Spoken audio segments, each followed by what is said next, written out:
Libro de Juan, hermanos, capítulo 18, del 1 al 24. Y habiendo dicho Jesús estas cosas, salió con sus discípulos al otro lado del torrente de Cedrón, donde había un huerto, en el cual entró con sus discípulos y también Judas, el que le entregaba. Conocía aquel lugar porque muchas veces Jesús se había reunido allí con sus discípulos. Judas, pues, tomando una compañía de soldados y alguaciles, de los principales sacerdotes y de los fariseos, fue ir con linternas y antorchas y con armas. Pero Jesús, sabiendo todas las cosas que le habían de sobrevenir, se adelantó y les dijo: ¿A quién buscáis? Le respondieron: a Jesús Nazareno. Jesús les dijo: yo soy. Y estaban también con ellos Judas, el que le entregaba. Y cuando le dijo: yo soy, retrocedieron y cayeron a tierra. Volviendo pues a preguntarles: ¿a quién buscáis? Y ellos dijeron: a Jesús Nazareno. Respondió Jesús: os he dicho que yo soy. Pues si me buscáis a mí, dejad ir a estos, para que se cumpliese aquello que había dicho: de los que me diste no perdí ninguno. Entonces Simón Pedro, que tenía una espada, la desenvainó e hirió al siervo del sumo sacerdote y le cortó la oreja derecha, y el siervo se llamaba Malco. Y Jesús entonces dijo a Pedro: mete tu espada en la vaina, la copa que el Padre me ha dado no la he de beber. Entonces la compañía de soldados, el tribuno y los alguaciles de los judíos prendieron a Jesús y le ataron. Y le llevaron primeramente a Anás, porque era suegro de Caifás, porque era sumo sacerdote aquel año. Era Caifás el que había dado el consejo a los judíos, de que convenía que un solo hombre muriese por el pueblo. Y siguieron a Jesús Simón, Pedro y otro discípulo. Y este discípulo era conocido del sumo sacerdote, y entró con Jesús al patio del sumo sacerdote. Mas Pedro estaba afuera, a la puerta. Salió pues el discípulo que era conocido del sumo sacerdote y habló a la portera e hizo entrar a Pedro. Entonces la criada portera dijo a Pedro: ¿no eres tú también de los discípulos de este hombre? Y dijo él: no lo soy. Y estaban en pie los siervos y los alguaciles que habían encendido un fuego porque hacía frío, y se calentaban, y también con ellos estaba Pedro en pie calentándose. Y el sumo sacerdote preguntaba a Jesús acerca de sus discípulos y de su doctrina. Jesús le respondió: yo públicamente he hablado al mundo, siempre he enseñado en la sinagoga y en el templo, donde se reúnen todos los judíos, y nada he hablado en oculto. ¿Por qué me preguntas a mí? Pregunta a los que han oído, que les haya yo hablado. He aquí, ellos saben lo que yo he dicho. Cuando Jesús hubo dicho esto, uno de los alguaciles que estaba allí le dio una bofetada diciendo: ¿así respondes al sumo sacerdote? Jesús le dijo: si he hablado mal, testifica en qué está el mal. Y si bien, ¿por qué me golpeas? Anás entonces le envió atado a Caifás, el sumo sacerdote. Amén, hermanos, que Dios los bendiga.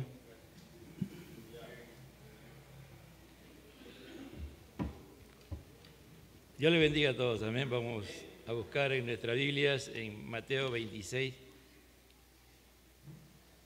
El Señor es bueno y para siempre es su misericordia, ¿no?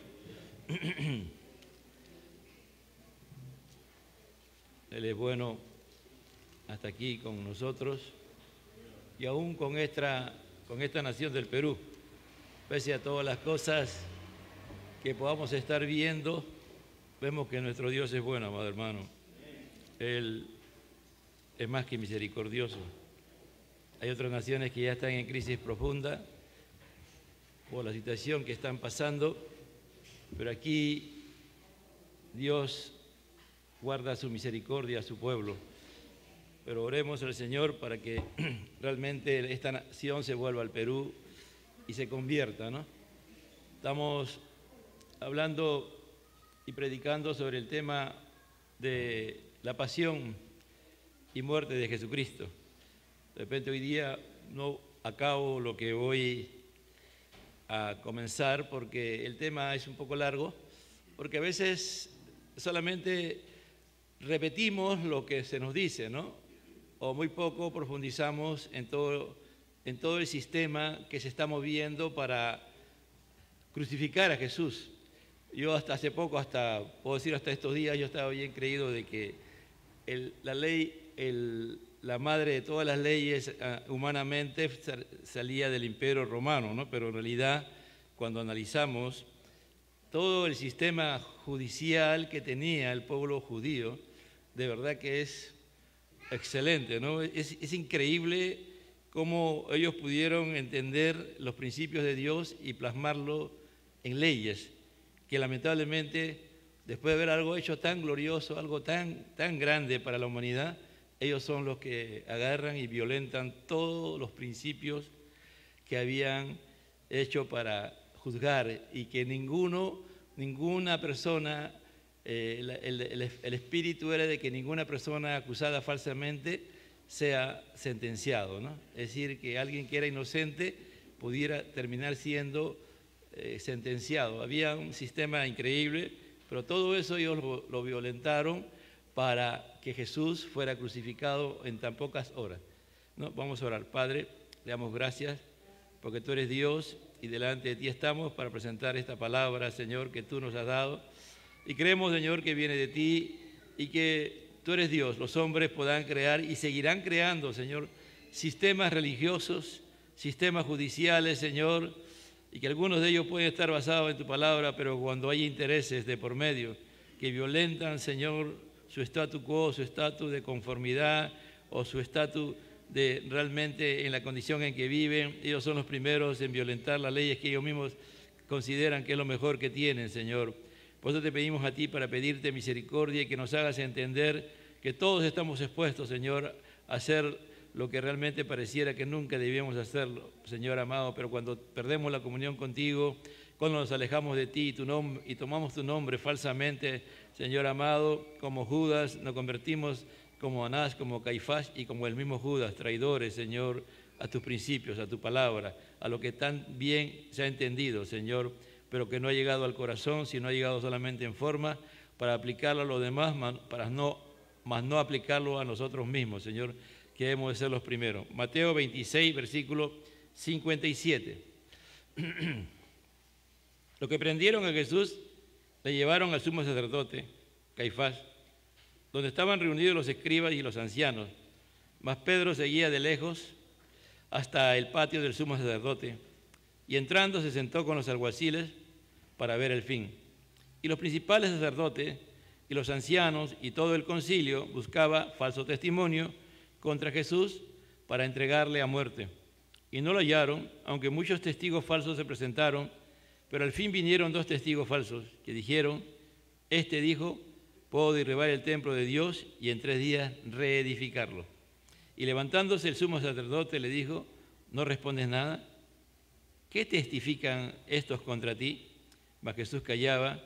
Entonces el sumo sacerdote le dijo: te conjuro por el Dios viviente, que no digas si eres tú el Cristo, el Hijo de Dios. Jesús le dijo: tú lo has dicho. Además, os digo que desde ahora veréis al Hijo del Hombre sentado a la diestra del poder de Dios y viniendo en las nubes del cielo. Entonces el sumo sacerdote rasgó sus vestiduras, diciendo: ha blasfemado.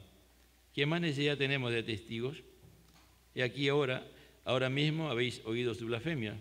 ¿Qué os parece? Y respondieron ellos, dijeron: esto es reo de muerte.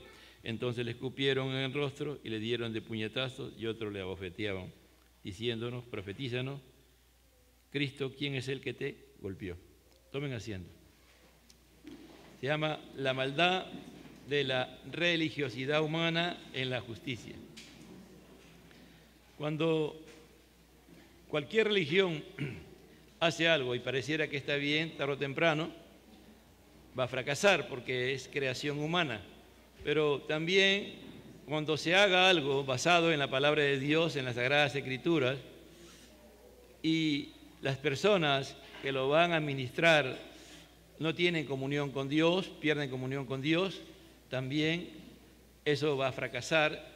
Y lo más tremendo es que Dios es justicia, se va a mostrar la maldad del hombre cuando practica una religión que es injusta, ¿no? Una religión que al final no cumple con los principios elementales de la fe cristiana. Ya dijimos la semana pasada que Judas había traicionado a Jesús, ¿no? Y el Señor le dijo: ¿no? ¿A qué vienes, no? ¿No? Acá, y hacíamos la pregunta: ¿a qué vienes tú, no? ¿A qué vienes tú a este lugar, por ejemplo, no? ¿A qué vienes? ¿Vienes a adorar a Dios? ¿Vienes a alabar a Dios? ¿Vienes a escuchar su palabra? ¿Vienes realmente con un deseo de que Dios cambie y transforme tu vida? ¿Vienes a eso o vienes sencillamente a llenarte de conocimiento de Dios humano, más no una conversión, más no tener temor de Dios? Una de las cosas que debe producir en nosotros la salvación es el temor a Dios, amado hermano, ¿no? Entonces, los judíos siempre tuvieron mucho orgullo por su sentido de equidad, de justicia, y tenían razón, ¿no? Porque realmente mientras lo hacían conforme a la palabra de Dios, las cosas funcionaban muy bien. Entonces los sistemas judiciales en el mundo moderno tienen todas sus bases realmente en el Antiguo Testamento hasta hace poco, ¿no? Hasta hace poco. Porque ahorita ya estamos nosotros, los seres humanos, en el mundo occidental principalmente violentando los principios básicos de la vida. Por ejemplo, ¿no? El aborto. El aborto es algo que Dios ha determinado que no se haga, ¿no? Hay aborto involuntario, que en la palabra de Dios también lo legisla, y dice qué cosa hay que hacer, ¿no? Pero ya cuando el hombre comienza a crear el nuevo sistema legal al aborto, a la eutanasia, ¿a qué más? Ya usted sabe, ¿no? Entonces estamos violentando los principios, ya el sistema legal, el sistema judicial, el sistema de justicia del mundo occidental se está cayendo, ¿no? Por eso que vamos a ver dentro de poco el castigo de Dios sobre la humanidad, ¿no? No porque Dios quiera castigar al ser humano, sino que el ser humano, al entrar en contra de Dios, dice, más cuanto todos pecaron, están destituidos de la gloria de Dios, y lo contrario a la gloria de Dios es caer en la ira de Dios, ¿no? Si estamos destituidos, la humanidad comienza a violentar a Dios, vamos a ver la ira de Dios sobre la humanidad, muchas veces expresada en la naturaleza, ¿no?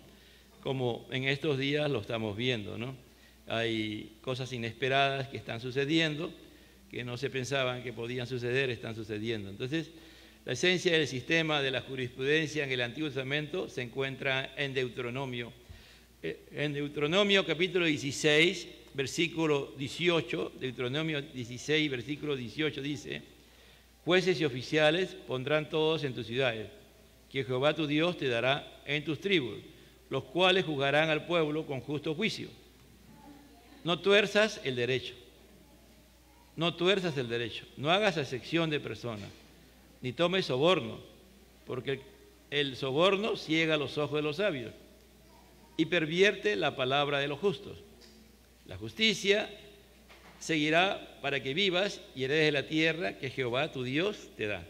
Aquí en Deuteronomio, cuando Moisés, Dios le da la autorización por medio del Espíritu Santo, comienza a revisar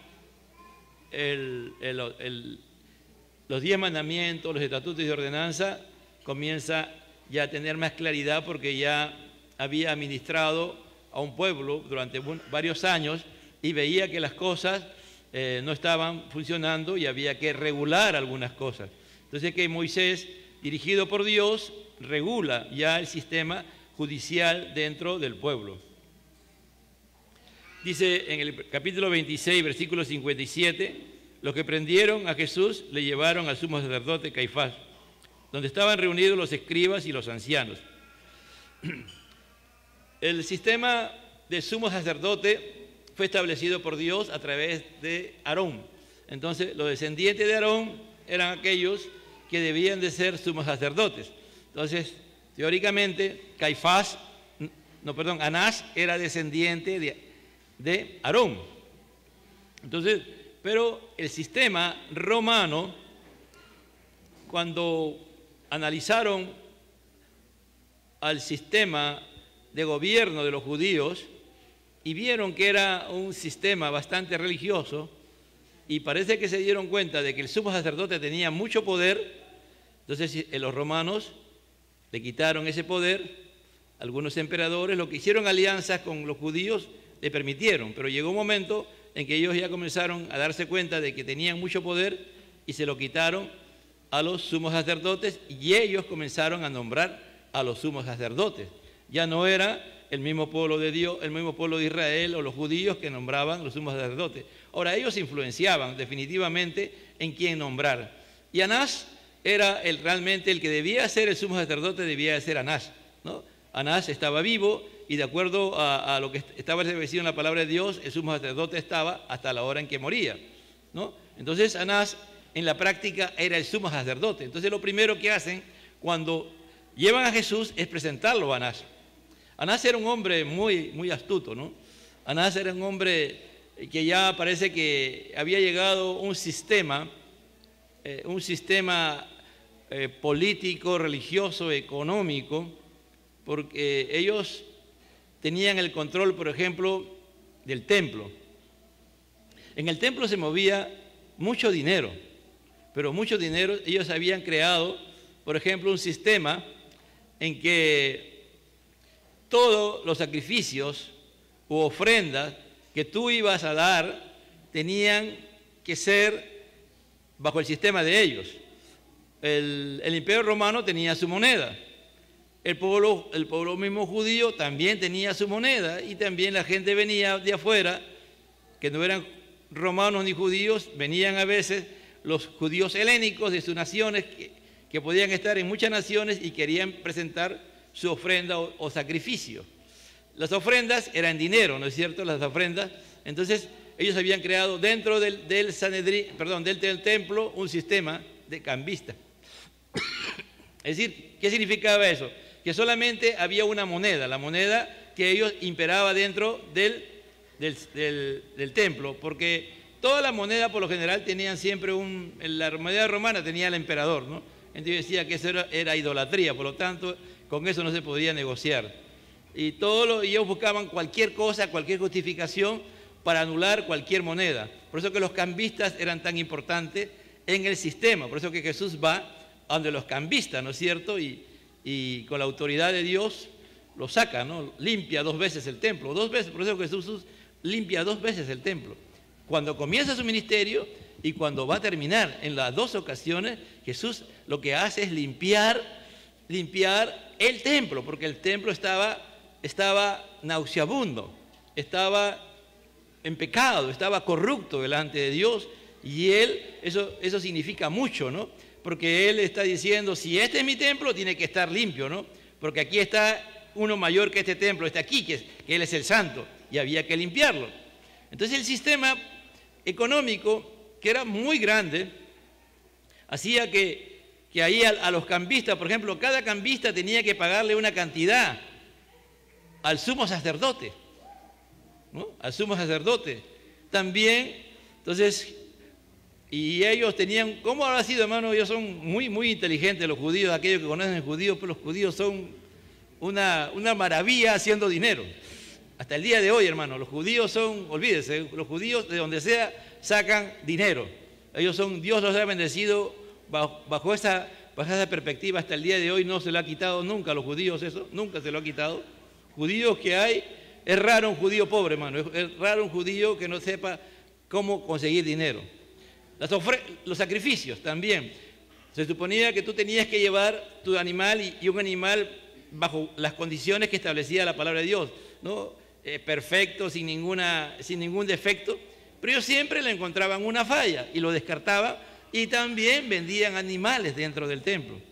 Entonces, todo ese sistema, ¿qué significa eso? Cuando Jesús está aquí en su ministerio, está en su mayor dimensión de su ministerio, el templo el sistema comienza a ser resquebrajado.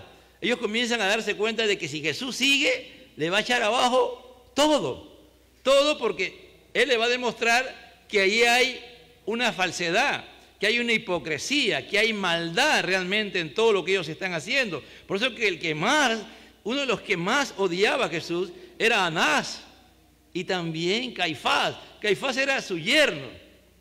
Anás nombró 5 hijos para que lo sucedieran. Nombró a Caifás y después a su nieto Matías. Es decir, él tenía el control total de todo el sistema y había mucho dinero. Por eso que usted dice en el patio. Jerusalén era pequeño. Jerusalén no era una gran ciudad. Solamente podían tener patio o casas grandes los ricos.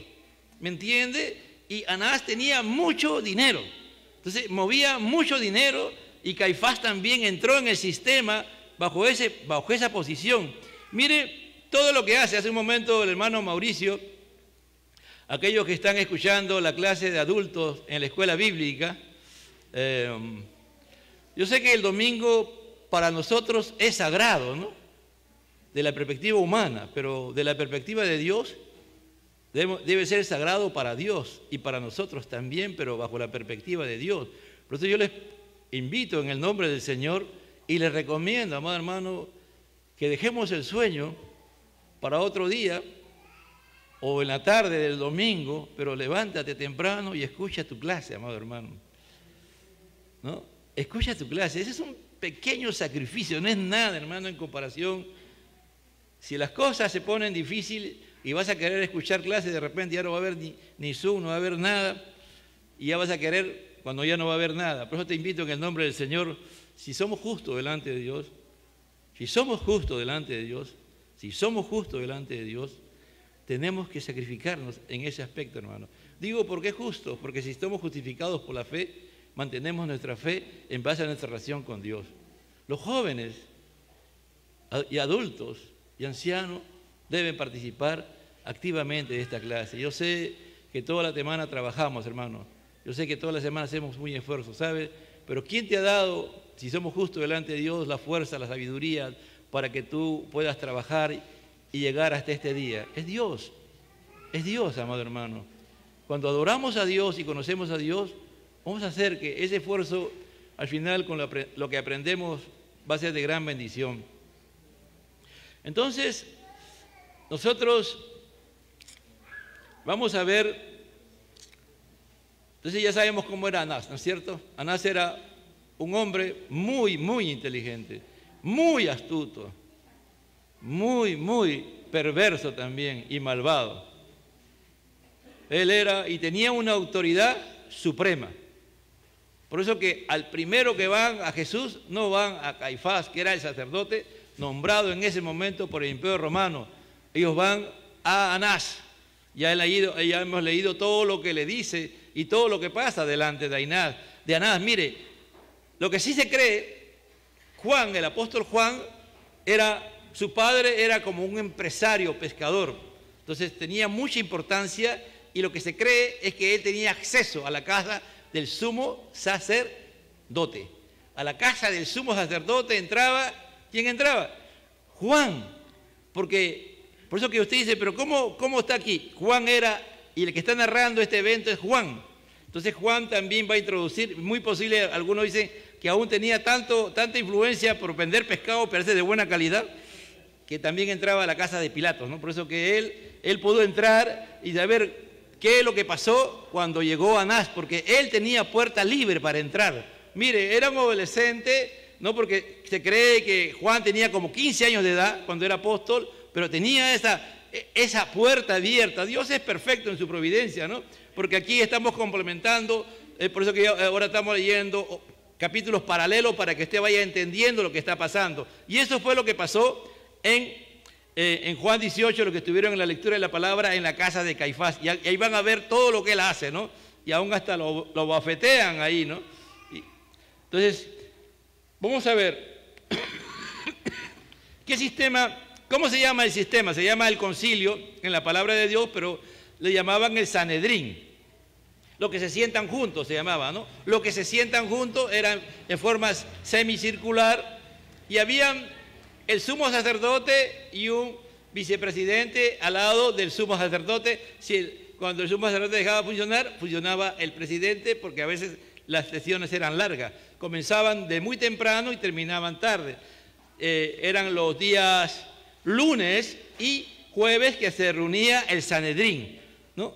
El Sanedrín estaba compuesto por 70 personas, en los cuales estaban primeramente los principales sacerdotes, estaban los ancianos y los escribas. Los escribas, ¿quiénes eran? Eran los teólogos, eran los intérpretes de la ley, ellos le conocían muy bien la ley. Entonces, todos ellos estaban, ¿no? Se consideraba que había aproximadamente tenía que haber 23 sacerdotes. 23 sacerdotes dentro de los 70. El resto ya eran escribas y ancianos que podían ser, no necesariamente eran religiosos, podían ser líderes de las tribus de Israel, ¿no? Líderes, y pasaban a formar parte del Sanedrín, más uno que era el sumo sacerdote. Entonces, eran 71 votos que habían. Ellos también pensaron, ¿no? Y siempre van a buscar en número impar. En una directiva que ellos tenían, siempre buscaban el número impar para que a la hora de la votación, por ejemplo, se hiciera en orden, ¿no? Entonces, el Sanedrín, cuando comienza esta sesión, primero juzgaban los crímenes capitales, solamente de día y no de noche. 2, no tener juicio durante alguna fiesta, ¿no? Es decir, no terminar un juicio en una sola sección, salvo que la persona fuera declarada inocente. Ahí se podía acabar en una sesión. En cuarto lugar, para comenzar el juicio se presentaba toda evidencia para establecer la inocencia del acusado. Lo primero que se hacía era presentar las evidencias de inocencia del acusado. Entonces, el Sanedrín era el tribunal supremo de los judíos, ¿no? Ya hemos dicho, todos los casos criminales tenían que juzgarse durante el día y terminar durante el día, ¿no? Los casos no se podía juzgar bajo ningún punto de vista en la Pascua. ¿Y en qué día jugaron a Jesús? En la Pascua. La Pascua y había. Entonces, en quinto lugar, no solamente si el veredicto era no culpable, podía un caso terminar ese mismo día, ¿no? Ya lo dijimos. Ninguna decisión de Sanedrín, ninguna decisión de Sanedrín era válida si no se reunía en su sede oficial, el salón de la piedra tallada en el templo. Es decir, ¿a Jesús dónde lo juzgaron? ¿En el templo o fuera del templo? Fuera del templo. No valía esa reunión. Toda evidencia tenía que probarse por 2 testigos examinados, separados y que no tuvieran ninguna relación entre sí. No podían ser familiares. Mire, por eso digo, ¿no? Es decir, 2 testigos separados y que no tuvieran ninguna relación entre ellos. El falso testimonio se castigaba con la muerte para proteger contra el falso testimonio dado por venganza o soborno. La ley mosaica prescribe castigo que el acusado padecería ser hallado culpable. Por ejemplo, una persona que daba falso testimonio en un juicio que implicaba pena capital, ella misma sería condenada a muerte. Por ejemplo, una persona era acusada, ¿no? Él iba y decía, él ha hecho esto, y se demostraba que ese testigo, su testimonio era falso, a él iba a la muerte. Le daban la pena capital, ¿no? Entonces, por obvias razones, ese castigo era un fuerte y disuasivo para el perjurio, así como una protección eficaz de la justicia. Miren cómo todo lo que hacían, hermano, para ellos tener seguridad de que estaban haciendo un juicio correcto. Un disuasivo adicional era el requisito de que en un caso capital, es decir, el caso de pena capital, ¿no? El testigo acusador debería iniciar la ejecución, haciendo que respaldara su testimonio tanto con palabras como hechos. Es decir, ya se iba a ejecutar a la persona. El primero que hablaba, y hablaba en voz alta, era el testigo. Y volvía a decirlo públicamente, antes de ejecutar a la persona, lo decía públicamente. ¿Entiendes? Si lo iban a crucificar, él tenía que decir, yo vi tal, y tenía que decirlo. Y después ya comenzaba con el proceso de la ejecución del castigo, ¿no? Es decir, Deuteronomio 17:7 está, ¿no? La ley a la que Jesús dijo en forma indirecta fue, ¿no? El que esté libre de castigo sea el primero en tirar la primera piedra, ¿no? Miren cómo Jesús lo aplicó, ¿no? Aplicó lo que ellos sabían, por eso que ellos uno a uno, los más viejos se fueron primero y después al final los jóvenes, y solamente se quedó ¿quién? Jesús solo con la mujer que ellos habían traído para juzgarla. Y él le va a decir, yo no te subo, vete, pero no vuelvas otra vez a pecar, ¿no? Un estudioso, parte de lo que estoy hablando está en John MacArthur, porque yo he leído varios comentarios, porque esto había, y el de John MacArthur es el más certero, porque John MacArthur tuvo un pastor que era judío, ¿no?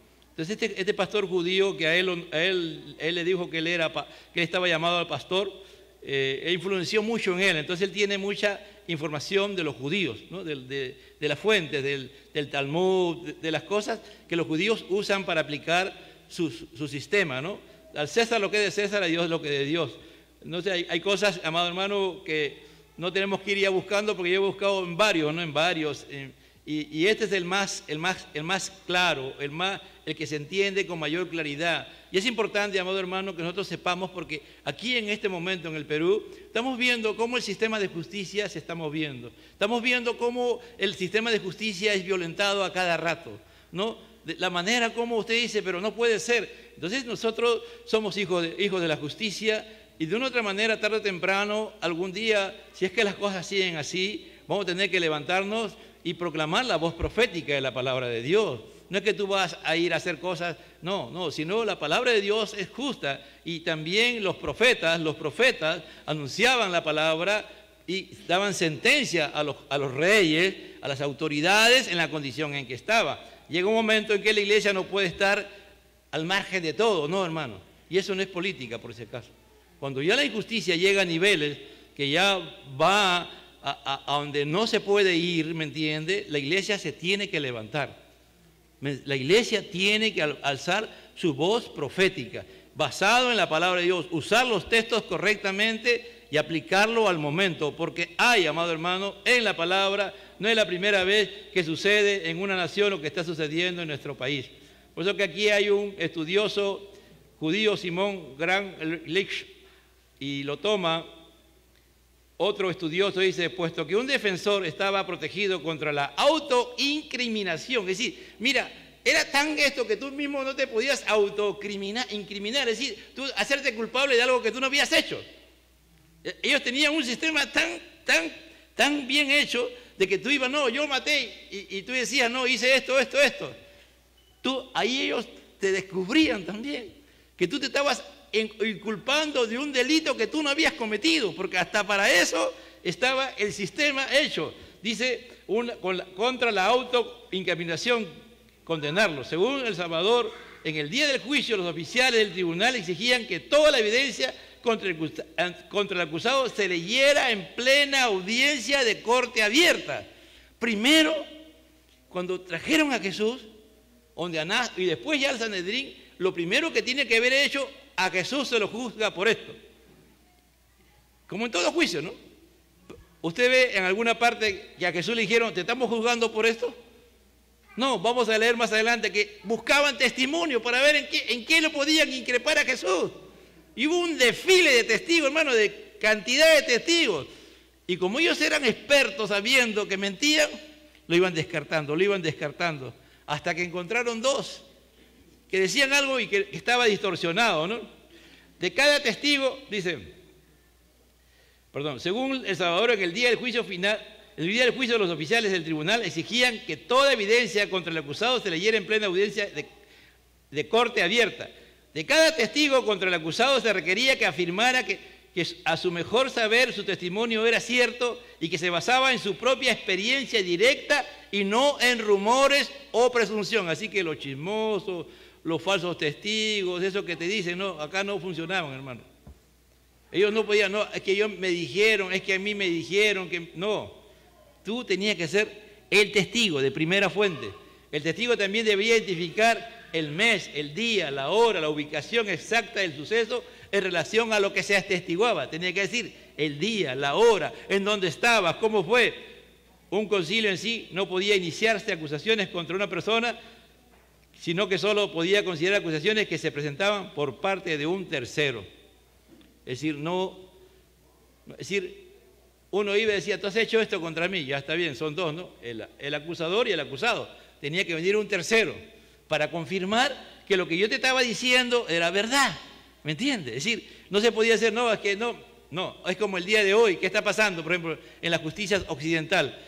Una mujer va y acusa a un hombre, le dice, no, tú me has hecho tal cosa. ¿Qué dice la justicia ahora? Le creen a la mujer. Le creen a la mujer. Ya no buscan un tercer juicio.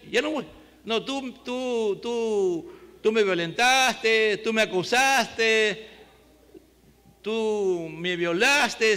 ¿Qué hace la ley? Acepta, hermano, y no pregunta.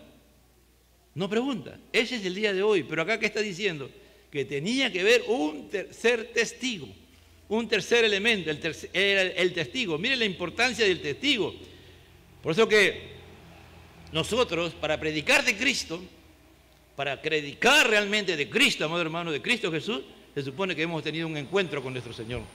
Se supone que hemos tenido, y de tal manera que podemos hablar con tal autoridad y decir, esto Dios ha hecho conmigo. Esto el Señor ha transformado mi vida, ha convertido mi vida. Amén. Tenemos que ser testigos eficaces. Miren la importancia del sistema, ¿no? De repente alguien de aquí se anima a ser abogado, y un buen abogado bajo la perspectiva de Dios, bajo estos principios, y comience a defender, porque la iglesia necesita tener abogados, hermano.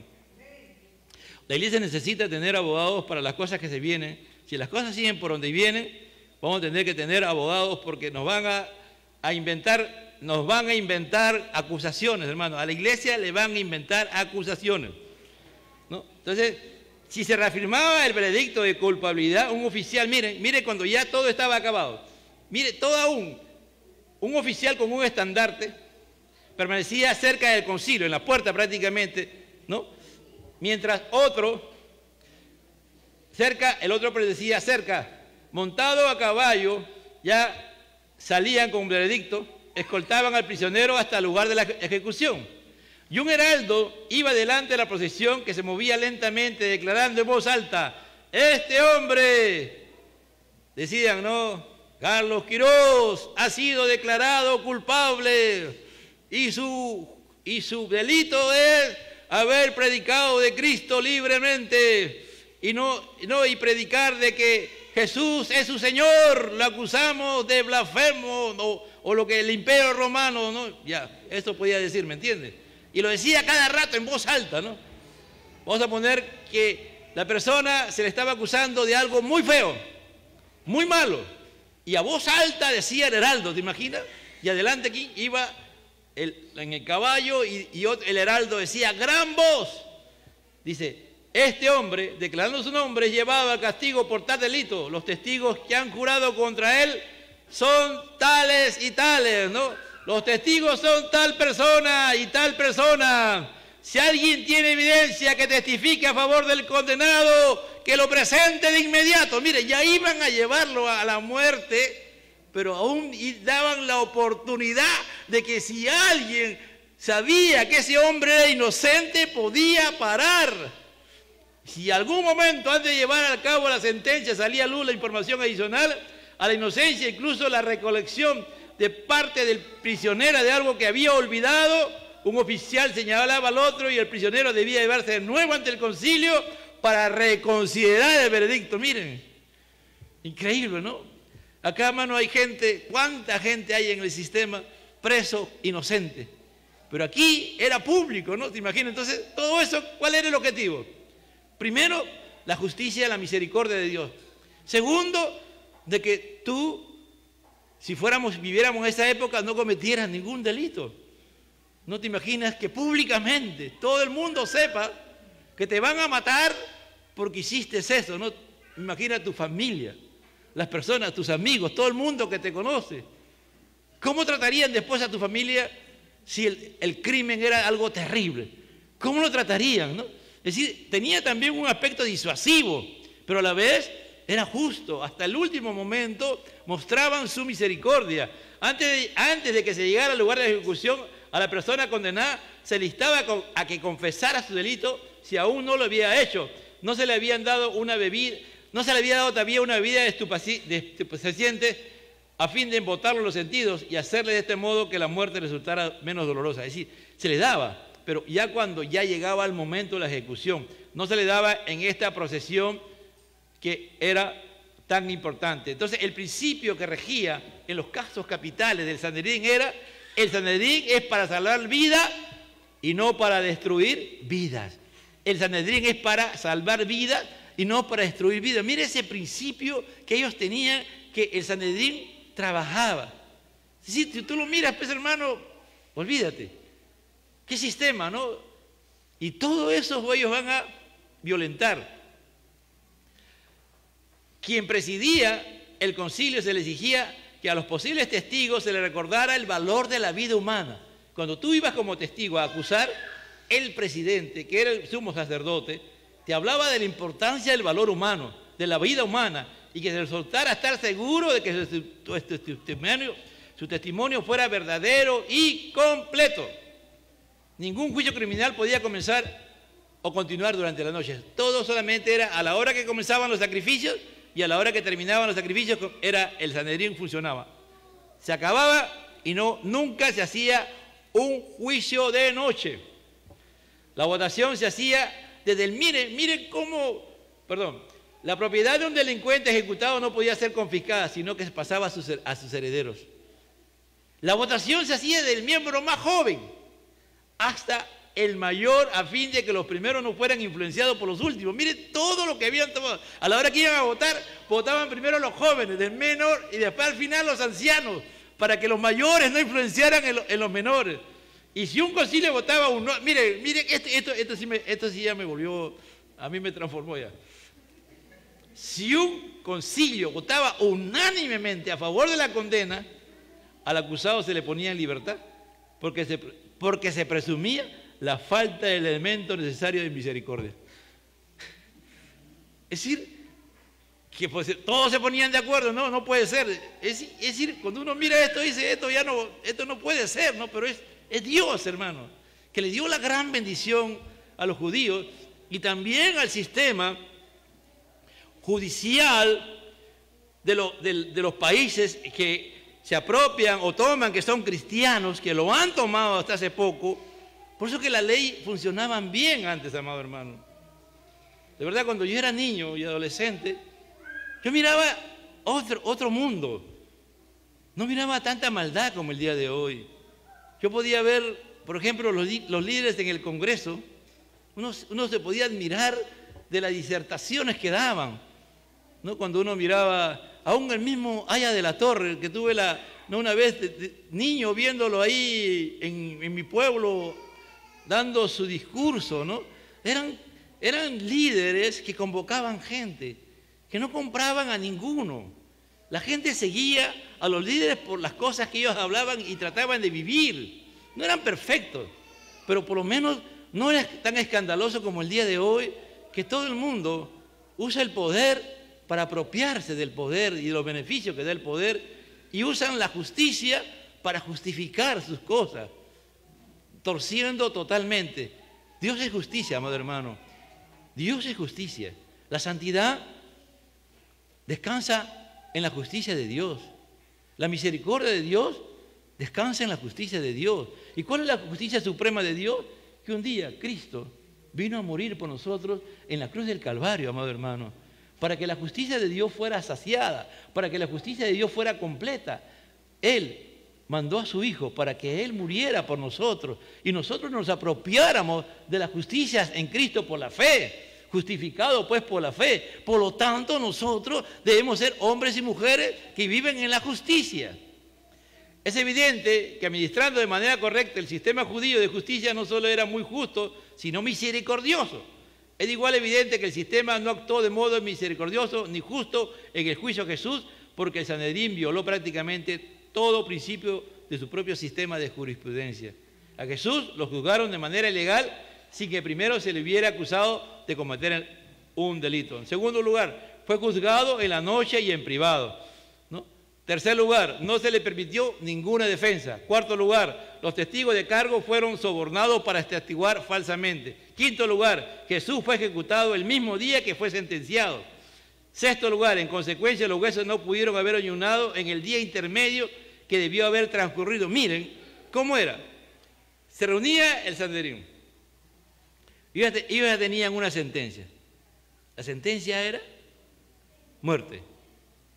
Pero esperaban 2 días más para ejecutarla. Se ponían a ayunar.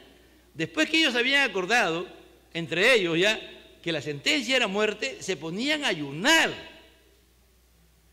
Y después del ayuno, por eso que era domingo, porque el primer día de la semana por los judíos es sábado, el segundo día es domingo, no, primer día de domingo, no, sí, el domingo, y el jueves. Entonces, en el jueves ellos volvían a reunirse y si mantenían su posición ya la aplicaban. Pero si en ese ayuno algunos cambiaban su posición, lo podían hacer, pero para decir que es inocente, ¿no? Para decir que era inocente. No podía cambiarse de la posición de aquel que había dicho que era inocente y después, no, es injusto. Solamente aceptaba el cambio de posición cuando la persona entendía, viendo, analizando todo, que era inocente. Mire, todo el sistema que había, acá el juez lo dicta y se acabó. No, acá se ponían a orar y a ayunar para esperar que Dios confirmara. Por tanto, mire acá, entonces ellos no hicieron eso, por tanto no tuvieron oportunidad de reconsiderar el veredicto. El único procedimiento que fue seguido en forma apropiada fue ofrecerle la bebida estupefaciente, ¿no? En la cruz. ¿Pero quiénes lo hicieron? Los romanos, no lo hicieron los judíos. Cuando lo ofrecieron y Jesús lo rechazó, ¿no? Entonces, amados hermanos, esto era lo que estaba pasando allí en esas horas y en ese día. Dice, los que prendieron a Jesús lo llevaron al sumo sacerdote, donde estaban reunidos los escribas y los ancianos. Mas Pedro le seguía de lejos hasta el patio del sumo sacerdote y entrando se sentó con los alguaciles para ver el fin. Pedro se armó de valor y comenzó a seguir a Jesús de lejos hasta el patio. Hay muchos creyentes que saben lo que tienen que hacer, que sabemos lo que tenemos que hacer, pero seguimos al Señor de lejos, ¿no? Por ejemplo, si no hay un compromiso con el Señor firme, somos de aquellas personas que seguimos a Jesús de lejos. Y tarde o temprano vamos a fallarle. Tarde o temprano vamos a terminar como Pedro negándole al Señor, ¿no? Esto es importante, amado hermano. Toda esta información que hace un momento hemos leído, que es importante y trascendente, nos debe llevar a nosotros a afirmarnos en la fe. Que en Dios hay justicia, la justicia de Dios es perfecta. Pero si nosotros queremos hacer las cosas a la manera nuestra, a la manera que siempre lo hemos hecho y en la cual no está realmente un compromiso real porque no tenemos temor de Dios, o es poco el temor a Dios, o Dios es algo más de nuestra vida, somos como Pedro, ¿no? Que venimos solamente, por ejemplo, teniendo tiempo durante la semana, solamente venimos a los cultos los días domingos, ¿no? ¿Por qué? Pensamos que estamos bien con Dios, pero estamos de lejos, pues hermano, no hay compromiso. No hay compromiso verdadero con el Señor. Ya saben, aunque Pedro estuvo lejos, fue confrontado por las personas que lo conocían. Y él va a negar a Jesús. Tarde o temprano tú te vas de este lugar o sigues de lejos a Jesús, alguien te va a confrontar, amado hermano, de tu fe. Y como tu relación con Dios no es firme, no es sólida, vas a traicionar al Señor, vas a terminar como Judas, podemos terminar como Anás, como Caifás, que buscamos solamente los beneficios de la religión, porque lo que tú sigues es una religión, más no al Señor, porque muchos religiosos lo que hacen es eso, seguir a Jesús de lejos. Pero un cristiano verdadero y auténtico tiene compromiso con el Señor. Nosotros tenemos que pedirle al Señor que Él nos cambie y nos transforme, amado hermano, que nos haga verdaderos y auténticos cristianos. Una de las cosas que estamos viendo como iglesia es que estamos perdiendo el amor entre nosotros. Muy poco nos conocemos, muy poco tenemos relaciones con las personas, ¿no? El COVID, la pandemia nos debió haber acercado y nos debió haber unido como iglesia. Pero en la práctica en estos días estamos viendo que no, amado hermano. Yo no sé, ¿será de que estamos como Pedro? ¿Que estamos siguiendo al Señor de lejos? No hay un compromiso de amar, solamente tengo mi grupo nada más. Mientras mi familia está bien, mientras las personas que yo conozco están bien, yo no tengo problemas. Pero hay que romper eso, amado hermano, en el nombre del Señor. Aquí está yendo a la cruz la máxima expresión del amor que hay en toda la creación y la eternidad, siendo juzgado con odio, con venganza, con maldad. Lo peor de los seres humanos se está mostrando en Anás, en Caifás, en el Sanedrín y después en Pilatos, en Herodes, en todo el pueblo romano que había en Jerusalén y que representa a toda la humanidad, los judíos representando a todos los religiosos habidos y por haber, los religiosos siguiendo según la fe cristiana, pero bajo su manera y bajo su forma, mas no bajo lo que Jesús en todo momento decía: el que quiere venir en pos de mí, nieguese a sí mismo, tome su cruz, previo arrepentimiento. ¿Realmente amamos al Señor? ¿Lo seguimos a Él porque nos conviene estar siguiéndole a Él pero sin compromiso? ¿Somos justos delante de Dios? ¿Realmente entendemos que hemos sido justificados por la fe y que el Señor ha hecho todo para que tú y yo podamos amarle a Él y amar a nuestro prójimo y no ser nuestros hombres que crean las reglas, los sistemas, la ética, la moral y ser los primeros en violentarlos, en pisotear, con el propósito de sacar delante de nosotros lo que está estorbando o lo que impide que sigamos viviendo bajo la forma que estamos viviendo? Porque ¿cuál era el problema del sistema religioso?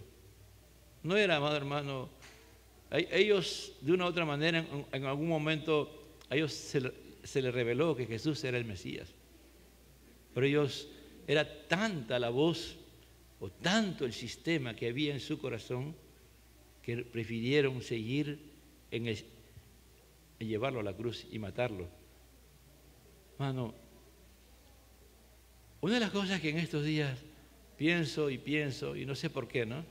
El día de ayer fui a ver a la madre del hermano Jorge, ¿no? Y de verdad ella ha estado sufriendo varios días. Y me reuní con parte de sus hermanos, con sus hermanos, y comencé a hablar, ¿no? Y ella estaba ahí, hermano, si usted lo viera la condición en que estaba, muy doloroso, pero al final el hermano ha cumplido con su labor. Y le hablaba a ellos, ¿no? De que tarde o temprano nosotros tenemos que partir, ¿no? Hoy día su mamá ya le queda horas, minutos para que se vaya. Y oramos por ella, la ungimos con aceite, ¿no? Porque no, era todo un tema, ¿no? Pero ahí delante de él, porque había situaciones, pero no es fácil, ¿no? A veces, por ejemplo, hay hermanos que no quieren ver a otra persona en esa condición, o ayudar, o mostrar el amor de Dios a una persona en esa condición. Es fácil amar a que nos aman, es fácil amar cuando no pagamos, ¿no? un precio en Cristo Jesús. Pero es tiempo de amar, amado hermano. Es tiempo de amarnos de verdad. Que nos conozcamos, ¿no?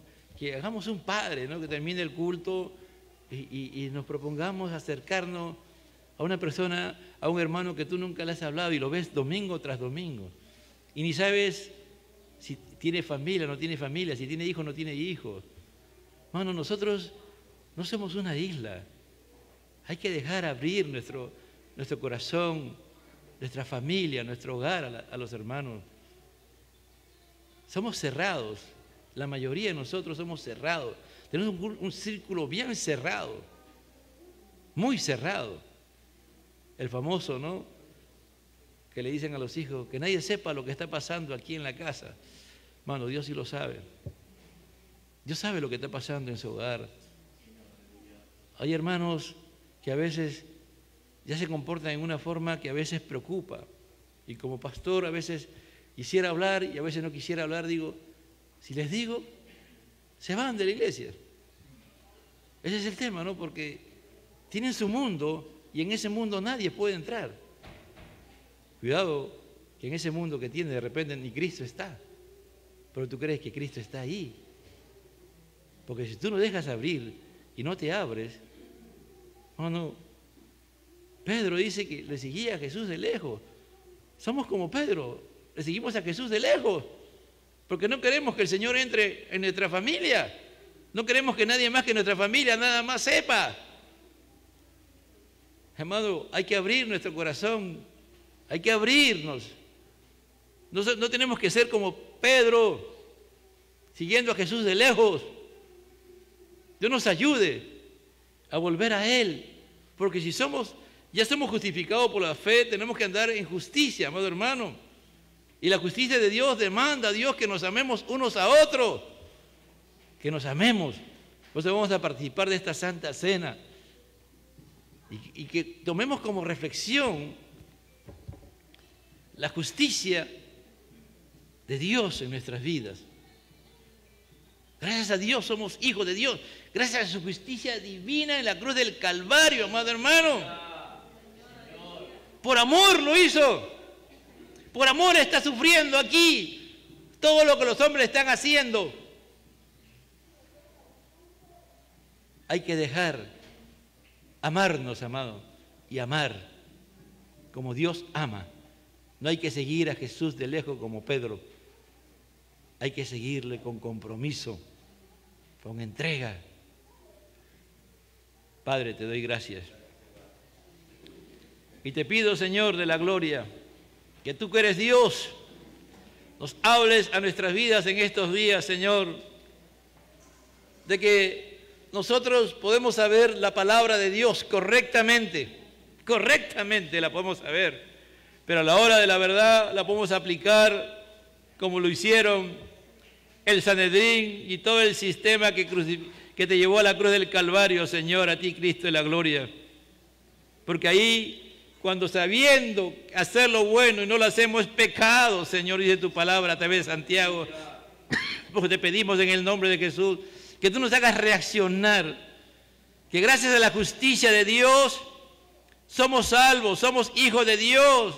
Gracias a la justicia de Dios, Dios mostró su gran amor para con nosotros, para que cuando ya nos convirtamos seamos hijos de Dios y nos amemos como hijos de Dios. Como tú le decías a tus apóstoles, ya ustedes ahora son mis amigos porque ustedes saben todo lo que yo hago. Que tenemos que llegar a ser amigos entre hermanos, que tenemos que amarnos. Padre de la gloria, libéranos, Señor, de esta situación que está pasando, no solamente en esta iglesia, sino en muchos lugares, Señor, donde tu nombre es proclamado. Hay muchos cristianos que te seguimos de lejos, Señor, que te seguimos de lejos, mas no tenemos compromiso real contigo ni con el prójimo. Pues te pido misericordia, Señor. Pongámonos de pie, amado hermano.